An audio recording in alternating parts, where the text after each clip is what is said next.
Outriders is the latest looter shooter style title from developers of People Can Fly, which has just released its demo, giving players a free playthrough of the first chapter of the game. You can play all 4 classes, but you are capped at level 7 and can only progress until World Tier 5. However, progress will transfer as long as the demo progress is on the same platform. Outriders uses a third-person cover-based combat, similar to The Division or Gears of War, which is strange because the game is a lot better when you're not using cover, but this will probably change once you get into the higher world tiers.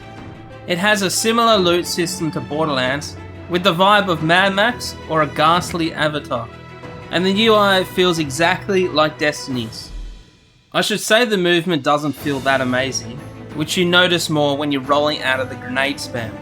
The game's intro also feels disjointed to what the game is, and involves very little shooting, but at least the story has something going, which looter shooters seem to struggle with.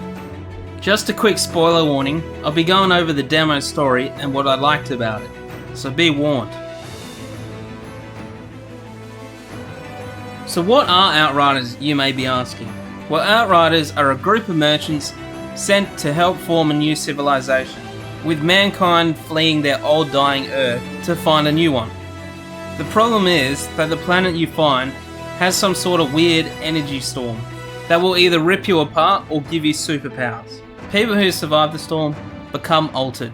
The game starts with you and the last remnants of humanity making their way to the new planet's surface after 80 years of travelling through space. When you land, you and your fellow Outriders are sent out to discover a signal that is emitting somewhere on the planet, where you discover the wildlife and the anomaly.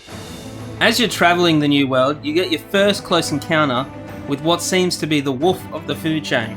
I don't know why the Outriders keep calling them cows. I mean, just look at them. It was an impressive lead up to the fight with one of these, with the fight being a walkover, which is okay because it's just the first fight. After you reach the second signal, an unnatural storm called the Anomaly shows up and starts wreaking havoc upon you and your allies. Luckily you get the code before this happens. When the survivors of the storm show up to the camp, they are deemed infected by the bad scientist guy, who seems to be in charge of the whole ground operation, and he deems the survivors a threat to be destroyed.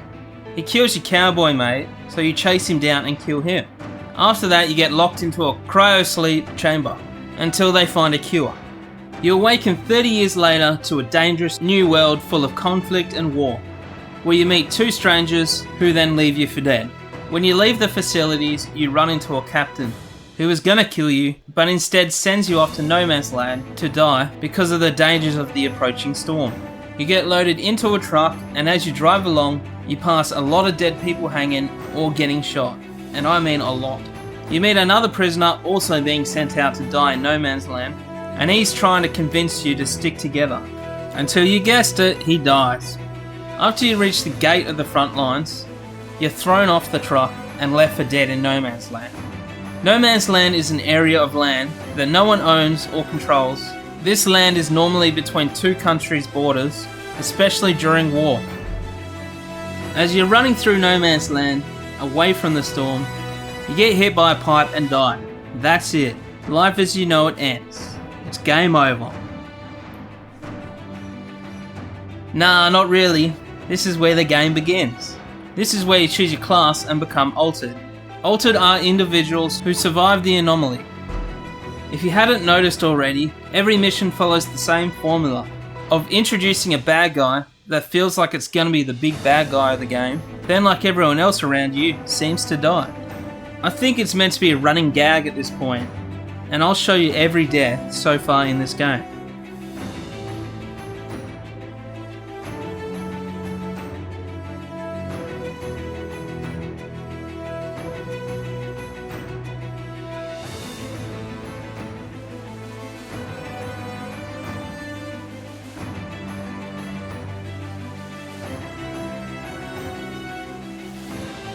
I've got to say, some of these deaths were pretty unexpected, and I lost it when we were sent out to rescue the lieutenant in the Terra Infirma side mission.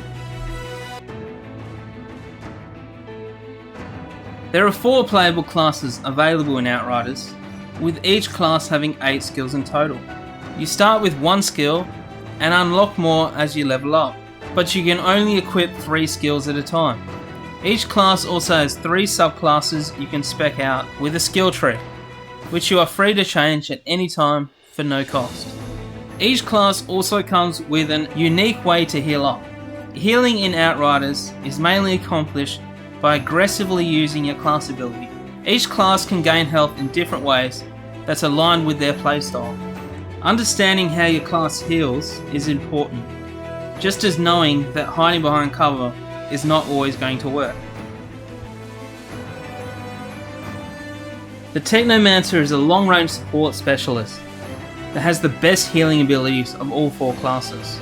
It also takes advantage of a wide range of deadly contraptions. This is where support and snipers will drift to, as they can support their team from the back. Technomancer's melee deals damage and inflicts freezing to all enemies within a small radius, and will recover a portion of damage you deal as health. Technomancers have access to 4 abilities in the demo, which are Shrapnel, Cryo Turret, Pain Launcher, and Blighted Rounds. Shrapnel throws a proximity device that explodes and deals damage and interrupts enemies caught within the blast. Cryo Turret places an automatic turret that deals damage and inflicts freezing upon enemies. Pain Launcher places a missile launcher and bombs an area in front of you. Each missile does damage and interrupts enemies' skills. Blighted Rounds fills your current magazine with decayed bullets that inflict toxic upon enemies. The Pyromancer is a medium-range class that controls fire, covering foes in flames, igniting whole squads as enemies fall to your inferno. This is where mages will be drawn to, sitting cozy between other classes. Pyromancer's melee deals damage and inflicts burns to all enemies within a small radius, and will recover health whenever enemies marked by your skills are killed. Pyromancers have access to 4 abilities in this demo, which are Heatwave, Feed the Flames, Thermal Bomb, and Overheat. Heatwave summons a fiery wave and inflicts burns to all enemies in its path. Feed the Flames pulls an enemy towards you, dealing damage, draining health, and inflicting ash. Thermal Bomb selects an enemy to burn and interrupt. If killed while inflicted by this skill, the enemy will explode, dealing damage in a large radius. Overheat deals little damage to all enemies in a very large radius and interrupts their skills. Enemies inflicted with burn receive additional damage. The Devastator is a close-range class that's built to stand its ground. Take point and defend your allies, as the ground and foes alike will tremble as you pass. This is where most tanks will gravitate. Players comfortable standing within spinning distance of their foes and pushing the front line.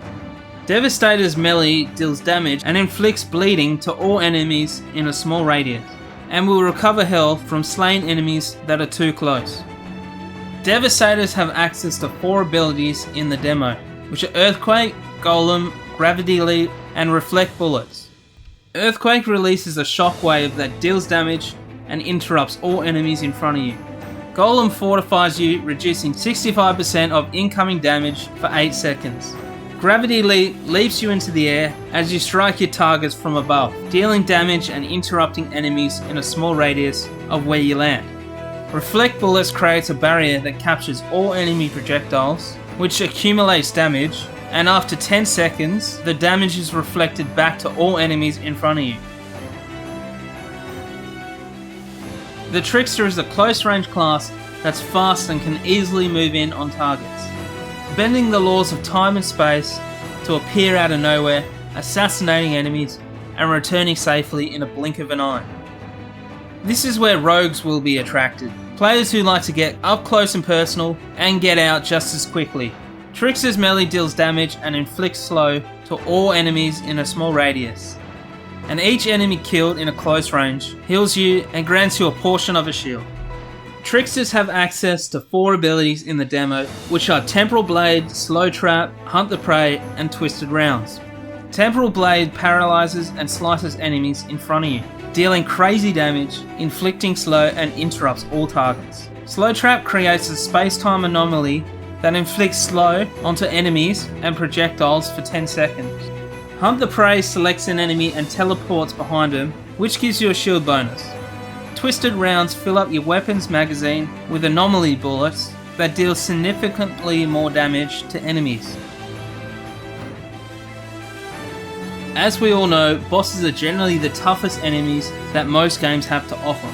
Outriders is no different, but there are strategies that you should use when fighting in those battles, and learning how to interrupt seems the most important for bosses in Outriders. These bosses will occasionally use high damage skills, but before they can, they will have to fill up a casting bar.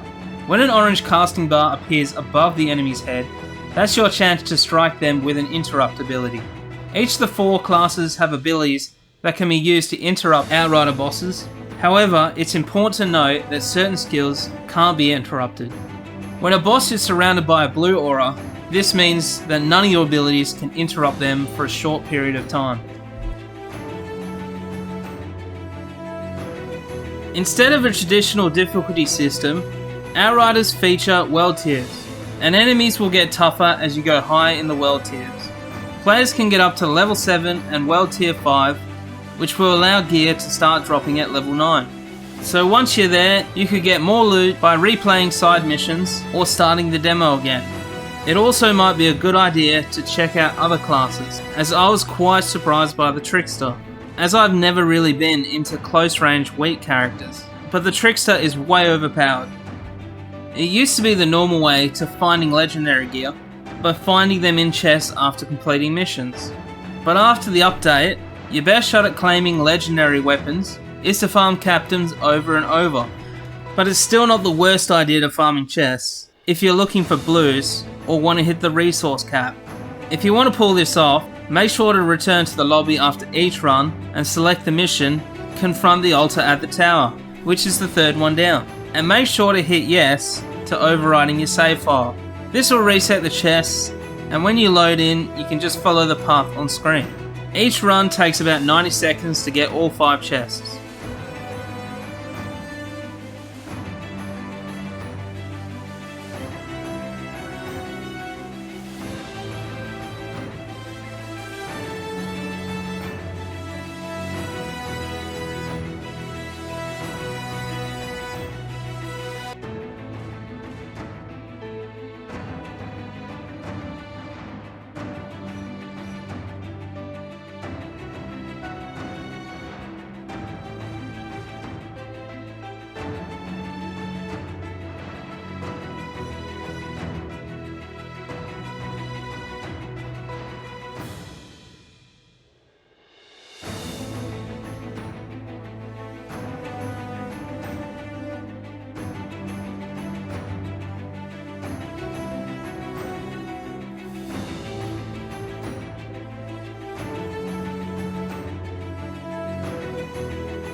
If you've enjoyed this video, I would much appreciate a like and subscribe.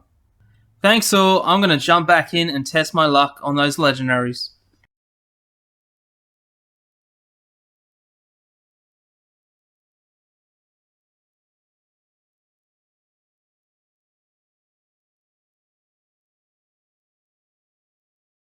This is Gold Magikarp signing out.